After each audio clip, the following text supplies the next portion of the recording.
Olá, pessoal, sejam todos bem-vindos. Vamos dar continuidade ao nosso assunto, aquilo que nós já estamos estudando. Espero que vocês estejam gostando. Não vamos perder tempo, né? Vamos dar continuidade aí. Então, mais uma aula de história do sexto ano, tá bom? Vamos lá, vou apresentar aqui o slide para vocês. Só um segundinho. Vamos apresentar o slide. Com certeza, vamos dar continuidade aqui ao que nós já estamos estudando, né? E vocês vão verificar aí. Só um segundo, está abrindo aqui. Pronto, pessoal. Nós vamos hoje falar sobre aí os povos da antiguidade, né? Esse assunto é bem interessante, e aí nós vamos falar um pouco sobre como, né, parte do continente africano e parte do Oriente Médio atravessaram graves conflitos étnicos e religiosos que geraram, infelizmente, aí, pobreza e fome. Vamos verificar também que ocorreram disputas, né, por recursos naturais e criam ainda um maior sofrimento às populações ali daquela região.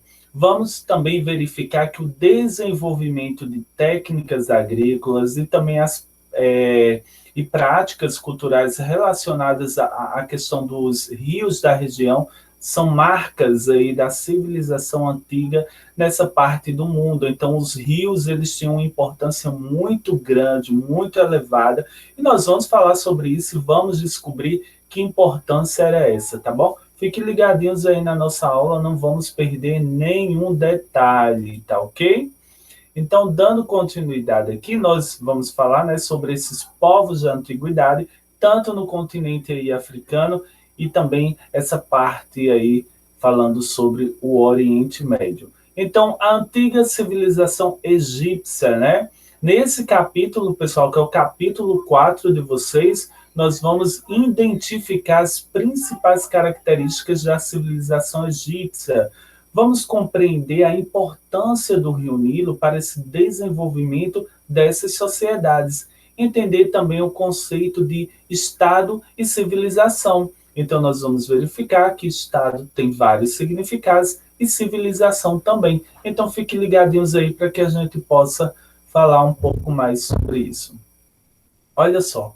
Então, como em outras partes do mundo, diversos grupos humanos deixaram a vida nômade, né? Então, os povos, eles eram nômades, eles saíam de um lugar para o outro em busca de alimento, né? Então, eles se tornaram sedentários a partir do advento aí da agricultura, né? Então, eles começaram a praticar a agricultura e também a domesticação dos animais, e isso possibilitou que os povos eles se tornassem, na verdade, sedentários. Então, olha, os reinos mais antigos do continente africano surgiram aí no final do período neolítico, né? Na área conhecida hoje como a África Setentrional, né?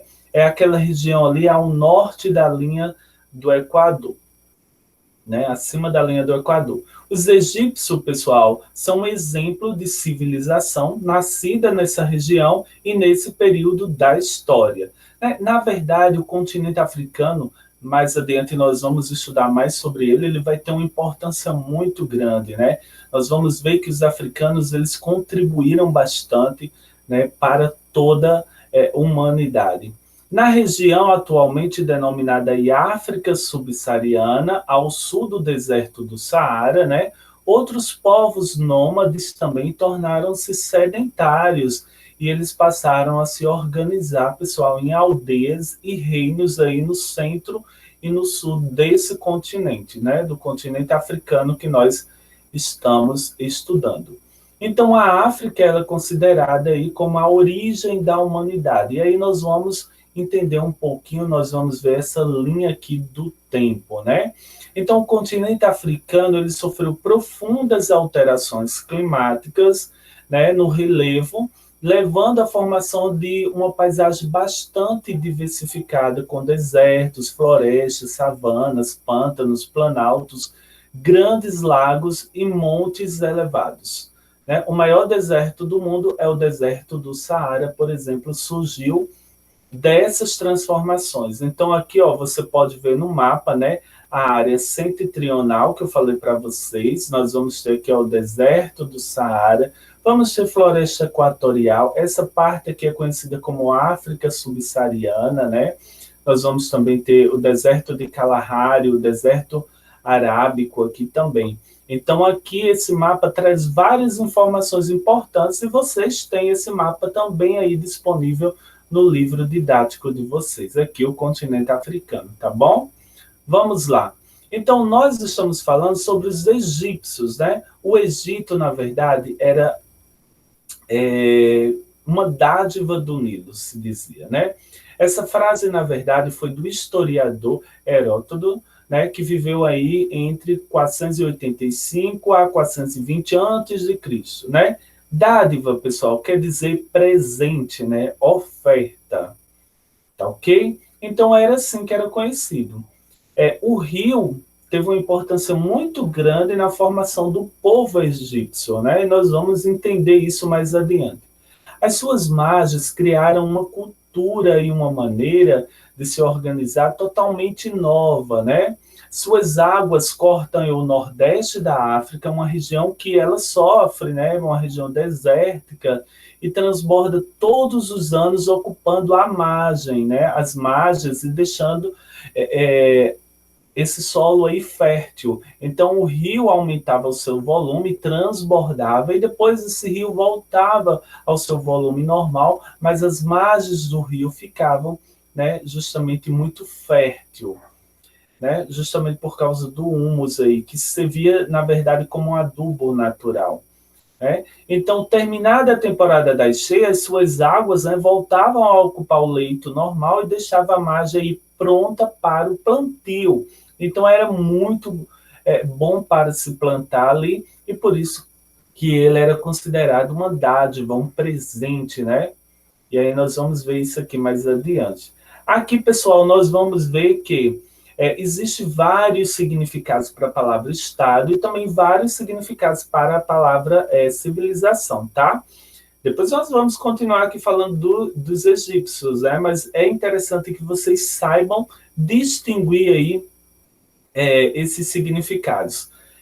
Então, a palavra Estado tem vários significados, né? Estado, com um E maiúsculo, né, quer dizer organização centralizada, vai exercer poder, né, sobre uma determinada região ou território. O Estado brasileiro, então, ó, com o Ezinho ali, maiúsculo, Estado, a nação, né? E já a civilização, ela vai se referir aí, ela vai ter vários significados, mas aí vai se referir a um conjunto de produções de uma sociedade, né? Aquilo que é a sociedade, o termo civilização também vai derivar aí do verbo civilizar, significa educar alguém a conviver com outras pessoas, né? De acordo com os modelos de conduta de uma sociedade. Lembre-se que quando os portugueses chegaram aqui no Brasil, que eles encontraram os povos indígenas, eles disseram que esse povo não é civilizado, esse povo não é educado, né? Eles tinham práticas e costumes ali diferentes dos povos europeus. Então, por isso, eles eram considerados um povo sem cultura pelos europeus. Claro que os indígenas tinham cultura totalmente diferente dos povos europeus que chegaram aqui.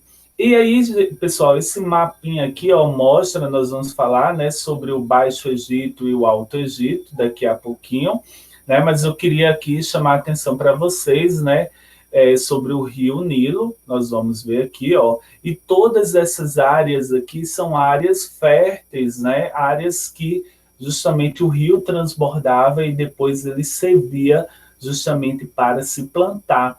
E isso chama atenção porque se você observar aqui no mapa, ó, tudo ao redor é deserto, né? Então nós vamos ter aqui o Mar Mediterrâneo e vamos também ter aqui o Mar Vermelho, né? Muito conhecido pelas passagens bíblicas, né? Pelas histórias. Então aí nesse mapinha nós podemos observar essa importância que tem aí esse rio para essa região.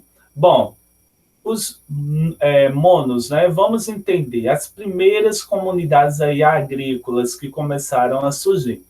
Olha, estudos arqueológicos, né? Nós falamos quem são os arqueólogos, né? Os paleontólogos, quais são os seus trabalhos. Nós falamos sobre isso numa aula passada. Eu tenho certeza que vocês lembram, né? Então, os estudos arqueológicos, eles revelam que a região do Vale do Rio Nilo já era habitada aí por grupos humanos desde antes, né, 5.000 anos antes de Cristo, né? O clima e a vegetação da região era bastante diferente do que é atualmente, né? Então, nós vamos verificar que áreas que hoje fazem parte do deserto eram verdes e abrigavam animais aí como elefantes, girafas, avestruzes, né? E tais características, galerinha, atraíram grupos humanos desde a época do Paleolítico. Então, veja que essa região já era habitada há algum tempo aí, né? Em torno do Nilo, os núcleos humanos, né, neolíticos, passaram a cultivar grãos, criar gado, né, e organizar as primeiras comunidades aí agrícolas que receberam o nome de monos, né? Essas aldeias eram autônomas, ou seja, elas eram independentes umas das outras. No entanto, com o desenvolvimento dos monos, né, e o crescimento da população, foi necessário aí aumentar a produção de alimento. Vou aqui aumentar um pouco a letra, né, para ficar melhor aí para vocês. Vamos lá. Então, as margens do Rio Nilo eram ocupadas aí por plantações e as comunidades locais descobriram que com a irrigação era possível cultivar, na verdade, áreas bem mais, né, além das margens do Rio Nilo. Tenho certeza que vocês aí já viram e já ouviram falar sobre irrigação, né, que na verdade é um método utilizado para levar água até uma determinada área, né? Aqui no Nordeste, nós vamos ter ali a área em Petrolina, né? Temos o Rio São Francisco e várias áreas enrugadas justamente de fruticultura, né? Frutas. Então, é uma região muito rica aqui do Nordeste. A agricultura, eles cultivavam trigo, a cevada, o algodão, o papiro e o linho. Eram as atividades mais importantes do Egito Antigo. Os egípcios dedicavam-se também à criação de animais, como cabra, carneiros, né, e gansos, e também eles pescavam, a pesca também era bem importante. E existia um comércio entre eles, tá bom? Aí vocês vão ter essa imagem que mostra a preparação aí do papiro, né? Então, todo o processo aí até se chegar à folha de papiro, muito importante aí. Bom, mas aqui nós vamos falar um pouco sobre os monarcas e o faraó. Com o aumento da população e da produção de excedentes, aquilo que sobrava, tá bom? Surgiu a necessidade de controlar os estoques e também as trocas de mercadorias. Supervisionar aí as construções de diques e fortificações e administrar o serviço público. Professor, e o que são diques? Na verdade, são barreiras construídas aí para conter a água de um rio, tá bom? Para não deixar transbordar, vamos dizer assim. Então, para solucionar esses problemas, surgiu aí a figura do monarca, o líder, né? Que passou a chefiar a comunidade. E aí vamos entender como foi que ele começou a chefiar essas comunidades. Por volta de 3.500 a.C., os monos da região do Delta aí se uniram para formar o Reino do Baixo Egito, sobre uma liderança única. O mesmo ocorreu também, né, justamente com os monos do Sul, que formaram o Reino do Alto Egito. Então, esses dois reinos estão entre os mais antigos estados que se tem notícia, tá ok? E aí nós vamos verificar que um chefe do Alto Egito, chamado Menes, não se sabe o certo, uniu os dois reinos, né? Ele uniu o Baixo Egito e o Alto Egito. E nessa época, a autoridade máxima era o rei ou o faraó, que tinha a função justamente de manter a unidade, a ordem e a continuidade do Estado egípcio. Assim foi criado um Estado forte, que ele ia se impor, né, impor suas ordens aos subordinados ao governo central, cujos monarcas tornaram-se representantes locais do faraó, tá bom? Então, os egípcios consideravam que o faraó era um deus vivo, e assim estabeleceu-se no Egito uma monarquia teocrática. Teo é igual a Deus e cracia, governo, no qual o faraó possui o poder político e religioso, aqui ó, vou até grifar, o poder político e religioso em sua coroação. Quando um faraó morria, geralmente era sucedido por um membro da sua família, né?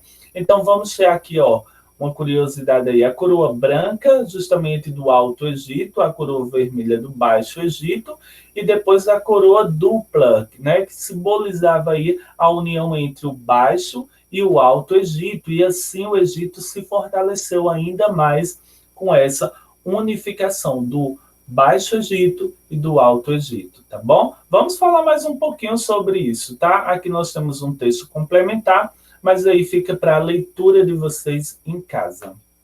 Bom, professor, e como era que estava organizada a sociedade egípcia naquele momento aí? Vamos entender como era organizada essa sociedade e de que forma eles trabalhavam, né, aí em conjunto. Não vamos perder o foco, vamos ficar ligadinho, porque ainda tem muito assunto aí para a nossa aula, tá bom? Então vamos lá, vamos dar continuidade aqui. Galera, olha só, o topo da pirâmide da sociedade egípcia, ela era ocupada justamente aqui, ó, pelo faraó, vou até grifar. O faraó e também sua família, claro. Olha só, e a seguir vinha, aí nós íamos ter os sacerdotes, os funcionários de Estado, né, que seriam burocratas e militares, e os nobres, muitos deles eram descendentes das famílias que controlavam, né, os monos, né? Na base da pirâmide social egípcia estavam os camponeses e escravos. Daqui a pouco eu mostro aqui a pirâmide para vocês. Galera, o que são burocratas? Né? Vamos entender. Era um funcionário ligado ao Estado e responsável pela administração dos negócios públicos. Tenho certeza que vocês já ouviram falar assim, mas o Estado brasileiro é muito burocrata, né, burocrático, é justamente porque se tem muitas etapas, é muito difícil de resolver, né, as coisas, não é nada prático, né? Olha só de onde é que a gente foi aprender, né? Lá do Egito. A função dos sacerdotes era interpretar os desejos dos deuses e cuidar dos cultos, né? Então aqui, ó, a função dos sacerdotes, vou até grifar aqui para vocês irem acompanhando aí. Para isso, eles recebiam tributos e tinham isenção de impostos. Eles não pagavam alguns impostos aí. Devido a essas características, os sacerdotes chegavam a formar o grupo mais rico e influente do Egito, tá bom? Já os escribas, né, do grupo aí dos burocratas, fiscalizavam a administração e eles ficavam responsáveis por registrar tudo por escrito e o valor dos impostos recolhidos e a quantidade de alimento que era estocado. A maioria da população egípcia era analfabeta, portanto, dominar a escrita, gente, era uma forma de obter poder político. Até hoje nós sabemos que conhecimento, né, o conhecimento é libertador. Então, quando você tem o conhecimento, você amplia sua visão de mundo, né, e você pode questionar aquilo que você não concorda. Quando você não tem o conhecimento, você fica, né, sempre dizendo sim para todos. Então, vamos ficar atentos aí, vamos correr atrás do conhecimento, e é isso que vocês estão fazendo agora nesse momento. Os camponeses, eles eram conhecidos como os felas, né? Eram obrigados a pagar impostos com trabalhos forçados e estavam sujeitos a castigos impostos por funcionários do Estado. Os escravos trabalhavam nas minas, né, e pedreiras do Estado, nas terras reais e também nos templos. Em geral, eram prisioneiros de guerra e não constituíam um grupo muito numeroso, tá? Aqui nós temos justamente aqui, ó, essa pirâmide que mostra, né, representa essa organização da sociedade egípcia. Vamos ter aqui no topo o faraó, em seguida vamos ter os sacerdotes, vamos ter os burocratas, os militares e depois nós vamos ter os camponeses e escravos. Se olharmos para a nossa sociedade hoje, vamos ver que também temos uma divisão muito grande. Nossa sociedade é bastante desigual, né? Aonde quem está lá no topo tem muitos privilégios e nós que estamos aqui na base é quem sustentamos esses daí, né? Então, para um bom entendedor, meias palavras bastam, né? Vamos lá, olha só. Aqui vem um textinho falando sobre conheça mais, né? Vem falando sobre os escravos, né? Ser escravo significa, gente, pertencer a outra pessoa, né? Você pertencer a outra pessoa. Como um bem. O escravo poderia ser vendido, emprestado, doado, alugado a alguém que passava a ser o seu senhor, o seu dono, né? E de tudo que ele produzia. Olha que coisa absurda, né? A escravidão variou bastante de acordo com a região, época e povo. Não existiu em quase todas as... mas existiu em quase todas as civilizações, gente, da antiguidade. Em algumas culturas, os escravos eles podiam casar e ter bens como os camponeses e trabalhadores livres. Em outras atividades, eram bem mais limitados e controlados, né? Então, nós vamos ver, por exemplo, a escravidão aqui no Brasil. O Brasil foi o último país a libertar os escravos, gente.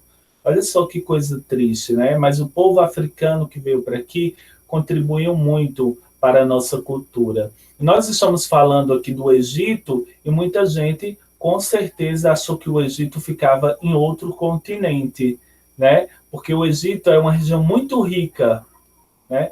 Então, não se associa ao continente africano, porque a imagem que a mídia em geral passa que a África é muito pobre, e na verdade o continente africano ele é muito rico, né? Em ouro, metais, pedras preciosas, né? E muito rico mesmo. Mas, infelizmente, o continente africano ele sofreu muito, né, com a partilha dos países que foram colonizar. Isso daí prejudicou muito esse continente, né?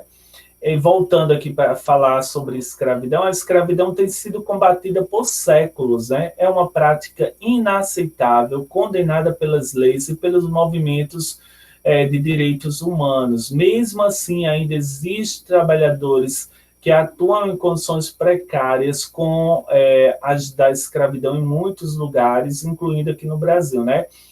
Com certeza vocês já ouviram falar notícias no jornal, né, que aquela pessoa estava submetida a trabalho análogo, parecido à escravidão.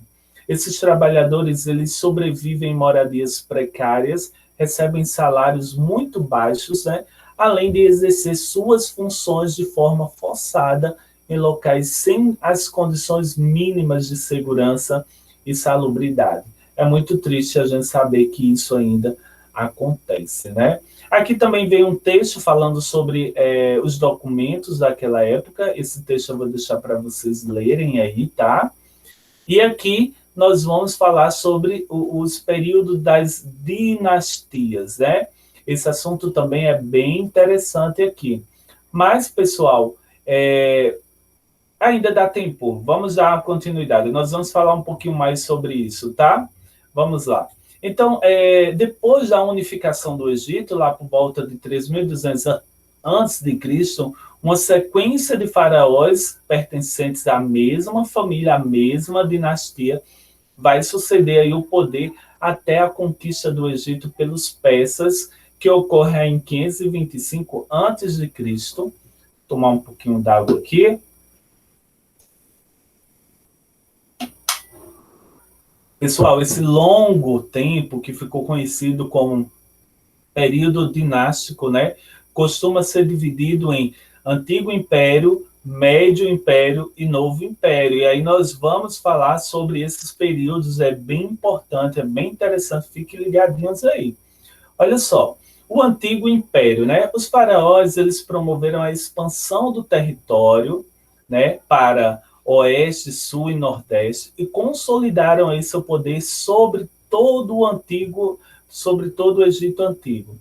Por volta aí do ano de 2200, as cheias do Nilo, né, diminuíram, trazendo aí a redução das safras e a fome para a população. Então, essa diminuição aí, né, das cheias do Nilo trouxe prejuízo, que eles precisavam que o rio justamente transbordasse para que eles pudessem justamente plantar. Para controlar a crise, vários monarcas contestaram o poder central do faraó. Né? Quando a coisa começa a apertar, as pessoas começam a questionar. Né?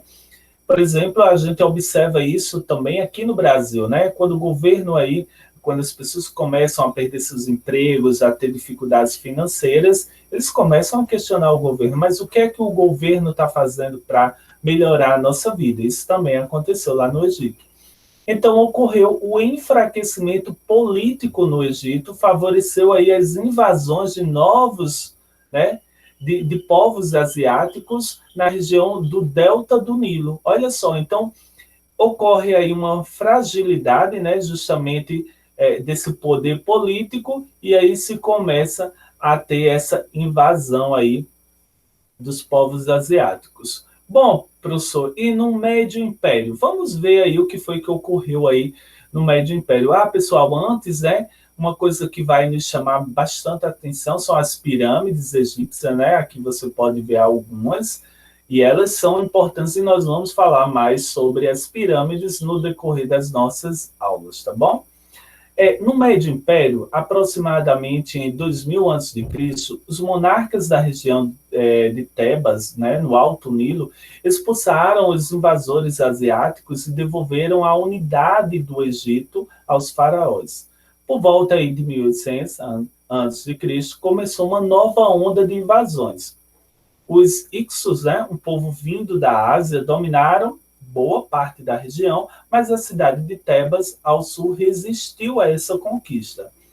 Então, nós vamos ver aqui, deixa eu clicar aqui, os Ixos, com os Ixos, os egípcios aprenderam a usar aí cavalo e o carro de guerra, e também a produzir utensílios e instrumentos de bronze, que era um metal ali que eles utilizavam, mais resistente que os de madeira, pedra e cobre.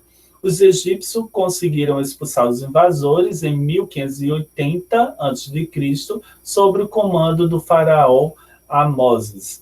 Então, eles conseguem expulsar. Professor, e no Novo Império? Vai ter aí, por volta de 1580 a 525 a.C., sempre lembrando isso, conquistas militares ampliaram as fronteiras aí do Império Egípcio. Destaque para a atuação dos comerciantes, que exerciam atividades dentro do Egito e com a Ásia, inclusive, pessoal, aí o tráfico de escravos, olha só. No século aí 14 a.C., o sistema de irrigação foi aperfeiçoado com o uso do mecanismo conhecido no Egito como Sharduf, Ele é usado ainda nos dias de hoje pelos agricultores egípcios por causa de sua eficiência e funcionamento simples, É uma bolsa de couro que ela é amarrada em uma extremidade de um tronco e, por sua vez, é preso com um travessão, que vocês podem observar aqui, E aí vai tendo justamente aí como a água vai sendo recolhida e despejada nas canaletas, onde correm até as terras a serem irrigadas, tá certo? Essa imagem aqui mostra um pouquinho. Bom, e aí também, gente, nós vamos ver que nesse momento, os templos de Karman e Luxo, dedicados aos deuses Amon, são exemplos da fase de esplendor aí do novo império. Vamos ver também que o governo de Mecão, intensificou o comércio com a Ásia, depois surgiram disputas políticas entre a nobreza e os burocratas, militares e sacerdotes, eles estavam sempre ali em alguns conflitos, e os camponeses revoltaram-se contra as condições em que eles viviam. Com o império enfraquecido, as invasões tornaram-se frequentes até que, em 1525, os persas conquistaram o Egito, transformando em uma província do Império Persa. E aí, pessoal, depois nós vamos falar aqui sobre... Não, dá tempo, vamos lá. Dá tempo, vamos falar sobre crenças religiosas e ciência. A religião no Egito, ela se caracterizava pelo politeísmo, ou seja, a crença em vários deuses. Pessoal, essa aula talvez seja mais demorada um pouquinho, né? Mas esses conteúdos eles estão tão interligadozinhos e se eu quebrar, aí fica ruim para o entendimento de vocês, tá bom? Professor, o senhor vai passar uma atividade grande sobre tudo isso? Vou passar uma atividade média, tá bom? E vai dar para todo mundo fazer, não se preocupe com isso. Vamos lá.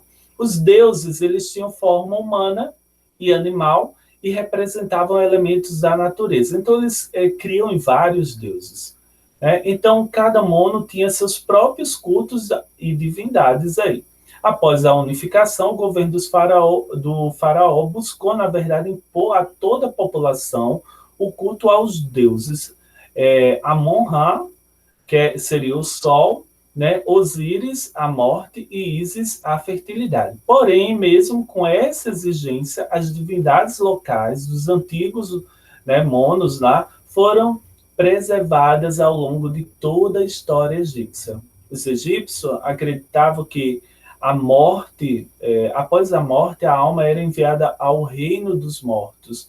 Depois de julgada no tribunal de Osíris, a alma voltaria ao mesmo corpo para uma nova vida. De acordo com o livro dos mortos, né, a eternidade só seria conquistada por quem provasse ter sido justo durante a vida. Para isso, diante de Osíris, os deuses, né, o deus Anubis colocava o coração do morto em uma balança junto com uma pena, que simbolizava aí a justiça, e se o coração tivesse o mesmo peso que a pena, o morto seria recebido no reino de Osíris. Né? Se pesasse mais, sua alma seria justamente destruída. Para o corpo se conservar e voltar a abrigar a alma, os egípcios eles aperfeiçoaram a técnica da mumificação dos cadáveres, né? Então, a mumificação era comum aos mortos das famílias mais ricas, né? Pois era muito caro esse procedimento.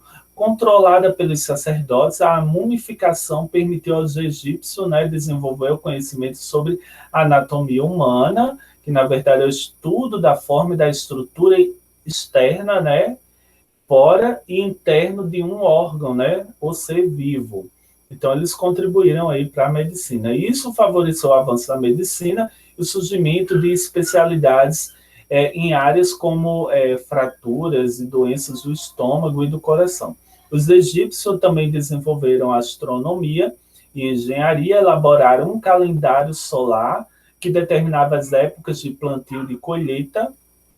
Engenharia evoluiu com a construção de obras públicas e a matemática avançou com a cobrança de impostos. Então, eles contribuíram muito aí.